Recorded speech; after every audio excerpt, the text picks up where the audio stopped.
December 29 A to Z.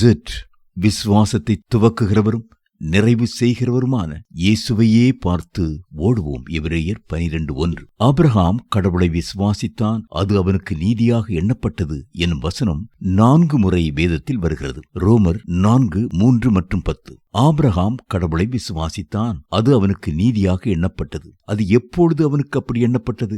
விருத்த சேதனம் உள்ளவனாய் இருந்த போதல்ல, விருத்த சேதனம் இல்லாதவனாய் இருந்த போதே. கிறிஸ்தவ வாழ்வில் இதை துவக்கமாகிய இரட்சிப்பின் அனுபவத்தோடு ஒப்பிடலாம். நற்செயல்களினால் அல்ல, விசுவாசத்தின் மூலமே இரட்சிப்பு என்பதை இது சுட்டி காட்டுகிறது. யாக்கோபு 2:21-23.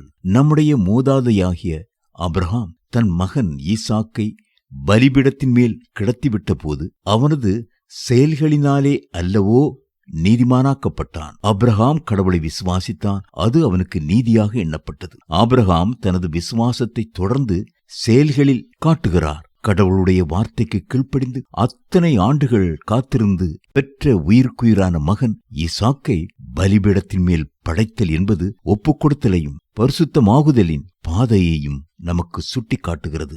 ஆபிரகாம் கடவுளை விசுவாசித்தான், அது அவனுக்கு நீதியாக எண்ணப்பட்டது. உனக்குள் எல்லா மக்களினத்தாரும் ஆசீர்வதிக்கப்படுவார்கள் என்று ஆபிரகாமுக்கு நற்செய்தியாய் மறைநூல் முன்னறிவித்தது. கர்த்தராகிய இயேசு கிறிஸ்து மூலமாய் 2000 ஆண்டுகளுக்கு முன் நாம் பெற்ற நற்செய்தி அறிவிப்பு பேராணையை பல்லாயிரம் ஆண்டுகளுக்கு முன்பே உனக்குள் சகல மக்களினங்களும் ஆசீர்வதிக்கப்படும் என்று சொன்னபோதே கடவுள் ஆபிரகாமுக்கு கொடுத்து விட்டார். நீ வானத்தை அண்ணாந்து பார், உன்னாலே முடியுமானால் நட்சத்திரங்களை எண்ணிப்பார், உன் வழி தோன்றல்களும் இவற்றைப் போலவே இருப்பர் என்றார். அவன் கர்த்தரை விசுவாசித்தான், அதை அவர் அவனுக்கு நீதியாக எண்ணினார். ஆபிரகாம் ஒரு குழந்தையை பெற்றெடுக்க திறனற்றவனாய் வயதானவராய் இருந்தபோது கடவுள் சொன்ன இந்த வார்த்தைகளை அப்படியே நம்பினார். ஆகவே செத்து போனவன் என்று சொல்லப்படக்கூடிய ஒருவனுக்கு கடவுள் உயிர் கொடுத்தது போல் அவன் மூலம் ஒரு சந்ததியையே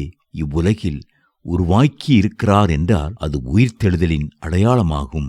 இவ்விதம் ஆபிரகாம் கடவுளை விசுவாசித்தான், அது அவனுக்கு நீதியாக எண்ணப்பட்டது என்ற வசனம் ரோமரில் இரட்சிப்பை அடுத்தும், யாக்கோபில் பரிசுத்தமாகுதலை அடுத்தும், கலாத்தியரில் நற்செய்தி பணி பேராணையை அடுத்தும், ஆதியாகமத்தில் உயிர்த்தெழுதலை அடுத்தும் சொல்லப்பட்டுள்ளது. அதாவது மறுபிறப்பு முதல் மறு உலகில் நுழையும் வரை கிறிஸ்தவ வாழ்க்கையானது விசுவாசத்தினால் ஆனதே.